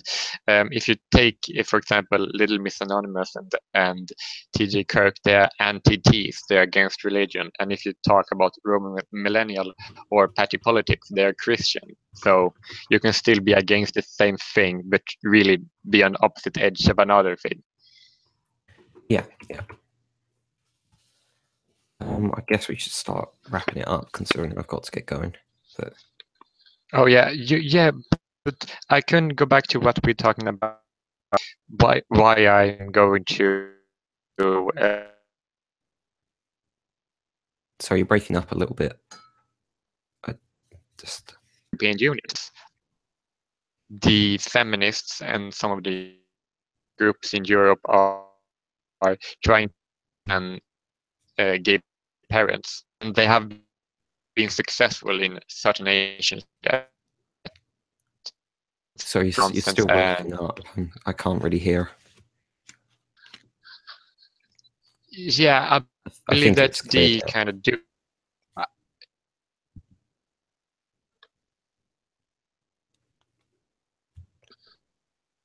I think it should be fine now. Yeah, great. Great. Okay. I can talk about one overseas territory. If I usually all the overseas territories to be independent from their nations in order to get rid of the European Union. And sure. If we keep it short, yeah. Yeah. Sorry. That, for example, Mayotte, that overseas collectivity of France was formerly part of the Comoros, and they voted against independence on Mayotte, so they remain part of France, while and they are predominantly Muslim, and they are very secular, as opposed to the Comoros, where being gay is illegal. But in Mayotte, you can get married, even though the population is majority Muslim. Constantly import people to continental Europe from the Middle East that share more backwards ideas and then to overseas territories like Sweden and Finland, and those nations have become fucked up because of that. And if you then go to Ireland and the rest of overseas Europe, in fact, reach Mayotte and the secularism. And I'm kind of afraid of that happening in places, because some overseas collectivities like the French ones and Sweden have already banned gay parenthood, and an influx of migrants in the Middle East wouldn't really make this. I mean, like, Ireland is still, they don't have any legislation for gay parenthood. You can have kids, but the way of getting kids is not, there is no ban on it as there is in Sweden and France. So I hope that won't change, but the European Union are seeking to actively make it illegal. That's one of the main feminist advocacy nowadays. That's why I so much opposed to the ideology. That's definitely something. I haven't heard too much about that, but I could guess it becoming a thing. To be honest, it wouldn't greatly surprise me that they would start legislating to start limiting those areas. Oh, they did it. They did it in Sweden and Finland and France. Oh, and I can just reconcile about Geert Wilders. You know about that guy? Yeah. He's kind of. I sort of like him. I think that his policies are a little bit harsh, but in this current climate, I can't really say that I'm an opponent to his ideas. I'm just not a supporter of all of them. Like, this is the point I make. A lot of the issues affect the country slowly. That have these issues, they affect the country slowly, or they're not easy to see. So it's not. Yeah. It's either people pick up on the fact that change is happening, or they don't. And it changes between some things won't affect people economically, and that's mainly the issue. Some people hold cultural issues and societal issues much higher than other nations do. For instance, England's quite relaxed on some areas. The whole United Kingdom is quite relaxed on some things. And then you get somewhere like the Netherlands. Over itself. You'll get somewhere like the Netherlands who will have a political party that's allowed to operate, whereas actively supporting quite not hard nationalism, but quite significant amounts of it, and even some of his things were definitely somewhat discriminatory to non-native groups. And I can see the point of why it's there, but I can't really agree with it 100% because it's technically not in the boundaries of what should be done civilly. I think there's other ways to limit it, and that would be the way. But I can't really describe direct discrimination as something that should necessarily happen.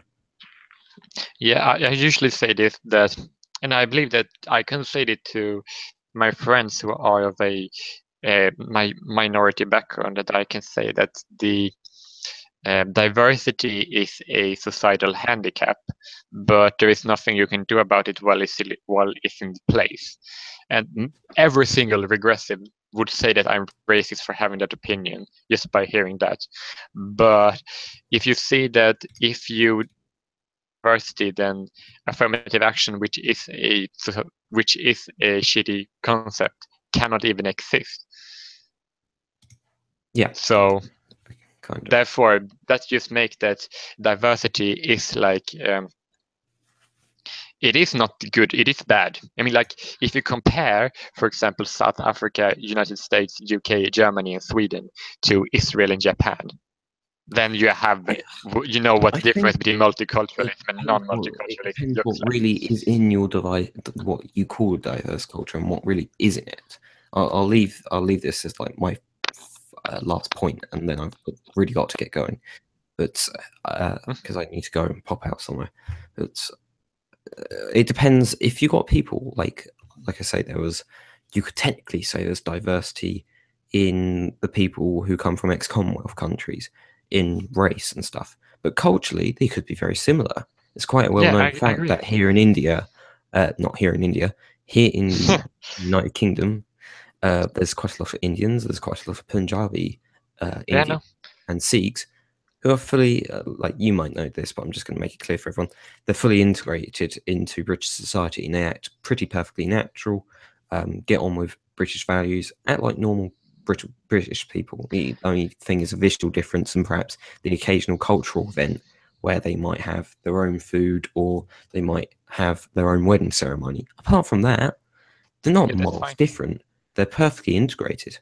Yeah, I know that's not really the That's not point the I'm real making issue. here. Yeah, I know. The more issue is when you got people who are legitimately diverse and act wildly different. That's not. There is still some issue with that, and the issue, what I mean, is that you do have in certain works affirmative action policies which give people privilege if they aren't white. I'm not saying that diversity is wrong. It's not wrong. I'm not saying it's bad even. I'm saying that it is a societal weakness. If you have more racial groups, then people could implement affirmative action, and you can have a hard time getting rid of that. Something and you will can have a less start a division meritocratic from. society. It's something someone can start a division from. So they Yes, can divide exactly. you up off of it. Yes, yeah. If you have a diversity, then the country is weak. That's a weakness. If Trudeau can say diversity is so strange all the time he likes, but say it, the more people who understand diversity is their weakness. It's more and more the cracks can show over time. There's a lot more things to crack because there's different elements, different groups that you can divide people from to go and distinguish from. You can exploit them like that way. An external group or even an internal group into a country, like an Islamist group, could stoke up the tensions in an Islamic community. Someone from a black background could stoke up tensions in African-based communities, something like that. It's the same as for the English ones and everything. It's naturally a weakness because that is a different group that reacts to different things and won't necessarily work in a national interest all the time or the collective interest, even if we're going to be all collective about it. But it's true. It's a thing. I will have to say I do need to get going now because I need to pop out very soon. Okay, I will talk to the chat in a... Shall we quickly see the chat? They sort of like... I sort of agree with the chat. They're having their own discussions. Yeah, but something that I need to say is that not have a problem with people having different races in the nations. I'm just saying that it is a weakness, but it is what it is. Yeah, it could very well be. I'm fully in support of that. I think in a sense of governance and societal stability and stuff like that, this is where it matters. I'm not really going to care too much if you're in person, someone looks different or anything. It really isn't a factor. No, I'm more worried about the content of a character, and I can't say you should discriminate people necessarily because of just their skin color. And I'd say it's more the issue of what can come from it, from having that group in the long run. I usually say it like this. If you want to discriminate against any basis as a private person or a private company, you are open to the meritocracy. But if the state does it, issue with that. Yeah, I can agree with that. Into some cases, yeah, I can see it, sort of. Because if you discriminate against people and the overall population dislike that, then you're going to run out of business. Yeah, most likely. I'm so glad I'm there, even though I tend to be a gay parent, and they kind of refuse to serve gay parents in cafes and all of that. And if I live there, then I would know what kind of cafe that people doesn't like me. But if there's legislation that you can't discriminate, then I might sit where people hate me and like spitting your food and all of that, and having them tell me that they don't like me so that I can avoid them forever. Because there will always be jackass who doesn't like you for various reasons that doesn't really matter. Yeah, it's probably not going to be very effective, especially in the modern day. It's just not. It's not necessary. No, and nobody can really. Yeah, that's true. The government shouldn't really be on an individual basis for its citizens. It shouldn't be dividing them up or anything. It shouldn't be discriminating. On a basis on a business should not be personally insulting, and if the business is trying to employ to work you, most circumstances, I say, shouldn't be discriminating at all, apart from the fact of merit. Yeah. On a business of it's selling you something, so it has its own option to sell you something, and I'd say as long as it isn't being rude, I think it can deny you services. A business should be allowed to deny you services. If you, they're not going to do well for it because they obviously deny a customer, and then they don't get the profit. Yeah, exactly. Customer. It works out. I mean, like, yeah, I really like you're really. I mean, like, you really sound like a fusionist. You really should look into that ideology because you I really probably get the rough basis of it already because I know the two groups. It's just the fact I just haven't really ever heard the term. If you take libertarianism and tradcons and fusion it, then you have fusionism. Yeah, I'll look into it more. I'll definitely will. But because all your policies seem to support that ideology. Personally, I believe that when you're libertarian or authoritarian is more important than if you're left or right. Yeah. I think ultimately society's if you're quite a lot more libertarian, like I say, I think there should be authority on the bounds, so then liberty can be contained and be protected. But I think that's how I think it should be. I'm quite happy. Like I got into a debate with a few people the other day over drug use, and I said I'd hope that people no one uses it, and I'd prefer if people kept away from it because it's a lot better for them, and I'd probably put authority in place. But I can see the point when people say it's my own choice. I also get that. I objectively weigh things up and say, wouldn't it be better if you didn't have a health negative in your life and we didn't have to spend money on your health negative? And a lot of people are probably going to get on nerves with that to say that I disagree with them on drug usage. I didn't say I necessarily want to bring it back right now because it probably wouldn't work. It wouldn't be very easy to do so. But this is my point. I fully understand the individual arguments that people make, and I think it's better for individuals to be better off instead of massive collectives that are ultimately based off of usually the top class of those collectives. And that doesn't help anyone because they usually have their own thoughts and they're widely different from the bottom majority. Yeah, I just want to touch on something we mentioned before. If you take the US, the UK, and Sweden, the main left and right are basically authoritarians and basically buddies with one another. If you talk about the Swedish party, the Swedish left just want to take money from the poor and give to rich people, and they do the exact same thing.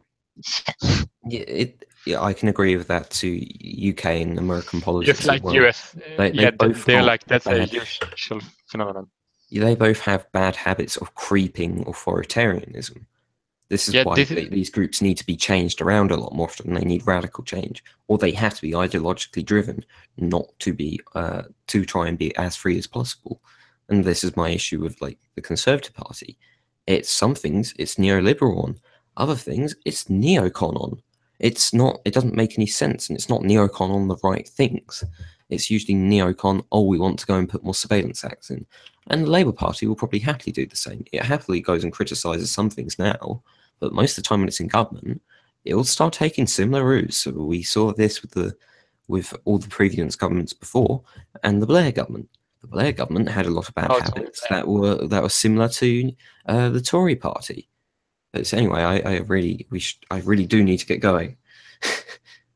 I'll talk to the chat basically in some minutes after you're gone. So have a nice day. Thanks very much for the chat, and I hope everyone's. I really enjoy it. I really enjoyed it myself. But thank you very much for having me on your channel and live stream, and I hope everyone has a good evening or afternoon, whatever time zone they're in. Goodbye. Yeah. Thanks very much. Have a nice day. You too. Bye. So, chat, do you want to hang out a little minute? Wow, I really can't speak. Do you want to hang around sometimes more? Because I'm just going to get something to drink and go to the toilet for a minute. Then I'll be back. Wait a second, chat.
Hey guys, I'm back here. So I'm going to read the chat again. Not much people in the chat though. Yeah, that's true. Well, if you, yeah, I know that you know that I watch Blair. I love her. She's great.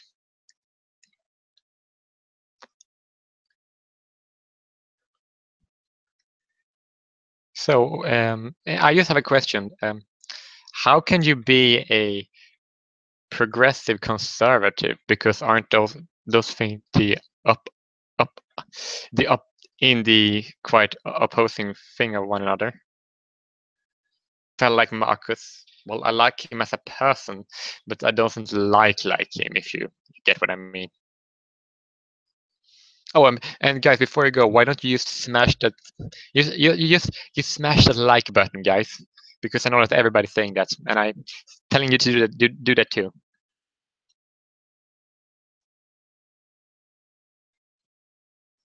If I move to the United States, I would, I don't know, I would try to probably move to Indiana or, yeah, that's the Midwest basically. I could go to Wisconsin or Michigan as well, but I prefer Indiana. I probably would go to Wisconsin in some days because there I can have kids, and I can't in Indiana because they're too religious right wing, or what the fuck you're talking about. They're fucked up there. In uh, in in progressivism, yeah, that kind of works, but then that's just natural progress. That doesn't really. Wisconsin has lots of cheese. Oh, great! I just find someone in the what's called the Discord. I don't have my own Discord, but in another Discord chat, who said he was going to watch my stream later, and I'm glad to hear that. I think has lots of cheese. True. And sold the Netherlands. Oh, hey guys. I'm figuring out about some videos I'm going to talk about. Do you think I should talk about the Trump transgender and LGBT stuff, or should I make a video about the community, or should I don't know, talk about how the Democratic Party is irredeemable?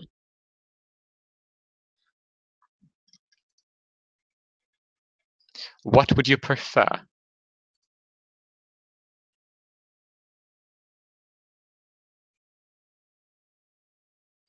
Yay, Marcus just said that he enjoyed the stream.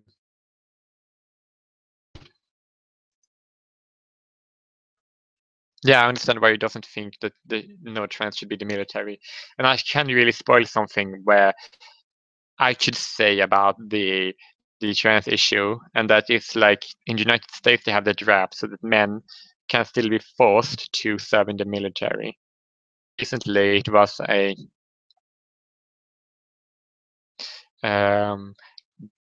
what's it called? Yeah, the trans men could be forced to serve in the military, and now they're not allowed to. They used to refuse the draft. Just give them the right to refuse to be drafted in exchange for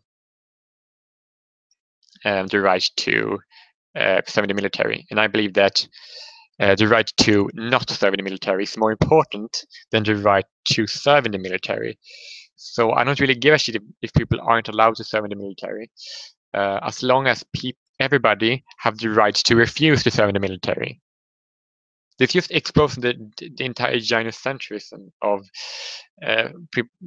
of society. But what about, because if you're talking about the trans men generally, then they just switch one right to another, and the trans woman just lost the right by transitioning. That right would be not to be drafted, for example. Yeah, I'll be talking about more of that in the video. In fact, I'm just going to. I don't know why gay trans want in the military so bad. I mean, people pretend to be gay trans to get out of the military. Why are they beating on the door to get in? Yeah, I agree. I can agree. I just don't get what gay trans mean, because those things aren't actually connected at all. Who is Anthony Brian Logan? I don't know. I'll check it up later. I'm kind of bored. Now I'm kind of done with this stream. I'll end it in a minute or two. Okay. Yeah, I'm going to make a video about the.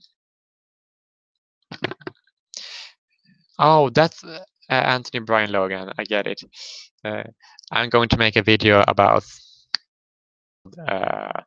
About the Democratic Party is irredeemable and need to go away. I actually talked with the Rad femme about that, and she agreed with me. Yeah, even radical feminists understand that the Democratic Party is no-go. We believe that Hillary for a second care about women's rights need to have the fucking head checked. Because she's a fucking idiot, sorry, but she fucking is.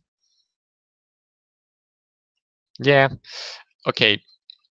I might leave the Hangout link in the chat, and if anybody want to join. Yeah, no, talking about Blair's gay friend, called Logan. Should I link his channel in the description? Yeah, fuck Hitler and fuck Merkel. They're regressive and conservative, basically the same fucking shit. Yeah, what I mentioned before about the, I mean, like, you have one right-wing authoritarian and one left-wing authoritarian, and they're like buddies, and they bully every single fucking opposition. Check that video out.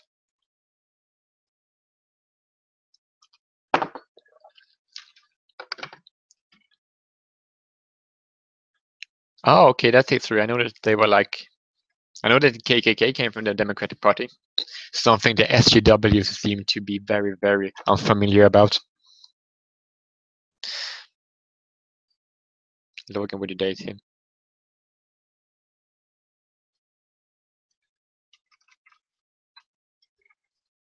Now you know my answer.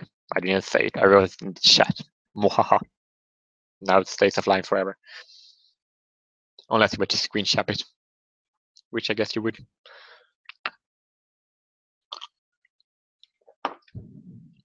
KKK supported Hillary. Yeah, basically. She took 50% of her budget, 20% of her budget from the Saudi. Now the Democrats' party is shitty. I mean, like, I'm fucking happy that Trump is president. He's not perfect, but he's very, very. He could actually reform the Republican Party, but I think that the Democratic Party is unreformable. I mean, like, if you were to reform Islam, that work. If you were to reform the Democratic Party, no. BLM equals KKK. No, actually not, because KKK is less homophobic. That's actually true. That actually came out, but KKK, they say like, no, we doesn't care about gay people, and then BLM have been disrupting pride parades. It's so fucking funny. Yeah, Trump's daddy. Me and a friend in school usually talk about that we really like Trump being president. Oh my god, I love that he gives state the right to refuse abortion funding. Fucking love that. Why the fuck should I pay for that? Why the fuck should I pay for Planned Parenthood, who is basically a terrorist organization? What video should I prioritize? The video about the Democratic Party or about Planned Parenthood being a terrorist organization? There is a subgroup of KKK that is pro-black for some reason. I know that the KKK hates the Catholics and the Irish people because they're slaves. Before I end the chat.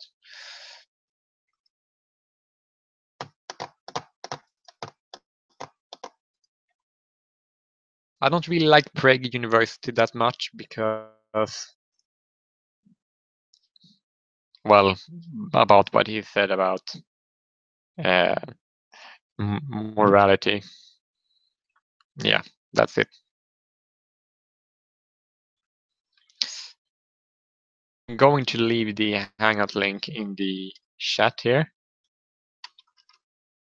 Join me.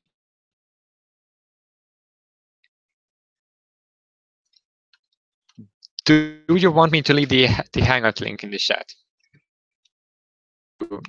Short time to decide.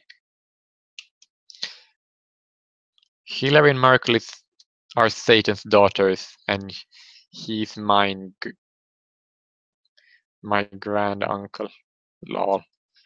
That's one of the videos.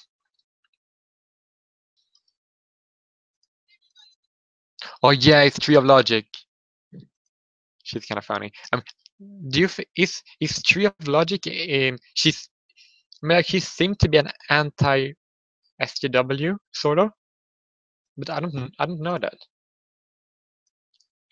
I love this lady. She's so fucking awesome. I mean, like, she's just so black. That's actually a compliment. Wait, what the fuck? 4 people watching here? Who the fuck is watching?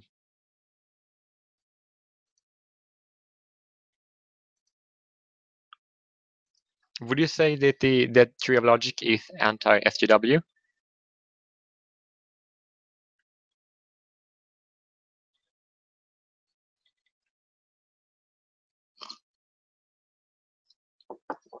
Well, I guess this kind of explains if she hates SJWs. I think it's kind of sad is that you aren't seeing the icon like oh fuck, no, this doesn't work.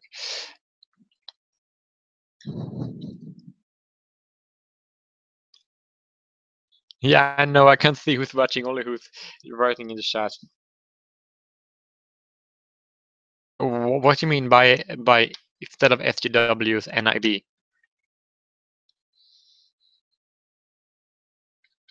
Guys, what should I be prioritizing? Should I prioritize the explaining that Planned Parenthood is basically a terrorist organization?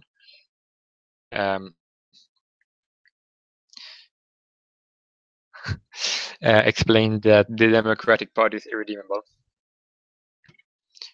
I call SJWs. NIBs make more sense. NIB, non-social injustice baby.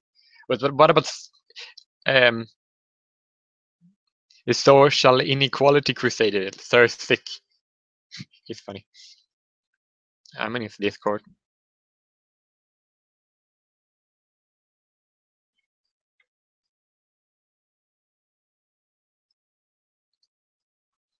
Yeah, I don't really have much more to say. So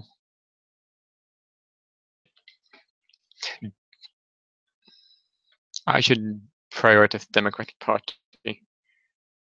But I'm probably not. I'm not really that excellent at the topic. I will usually talk more about how the party is running right now, rather than how it used to be. Maybe, yeah. I wanted cryberries, but the acronym doesn't work well then. Bye. But hey, if anybody, do you want me? Do anybody want me to post a link in the description in the chat? Because I can do that. Bye, Carrot. Have a nice day. Dyslexia for the win. Yeah, your spelling is kind of dyslexic, to be honest. But yeah, this. Well, we have 4 viewers. If that dropped, then I'll end the stream. Nothing more to talk about, actually. Bye bye, you Billy Madness. Carrot. Yeah, we know you are dyslexic. We know, I've noticed that because when we chat, I've noticed that.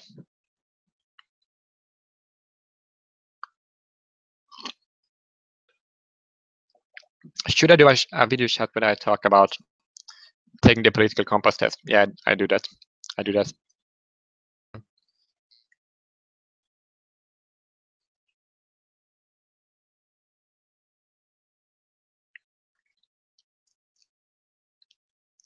Okay. Here is the Hangout link. No, I'm actually going to do a video about non-porn, to be quite honest with you. That's not really going to be an informative video. It's just going to be a video about what would almost be porn, but still wouldn't be. It would get demonetized. I hope it doesn't. So I don't really think that anybody will join the stream even though I posted Hangout link. But we've been on for 2 hours, so I'm going to end this stream now. Have a nice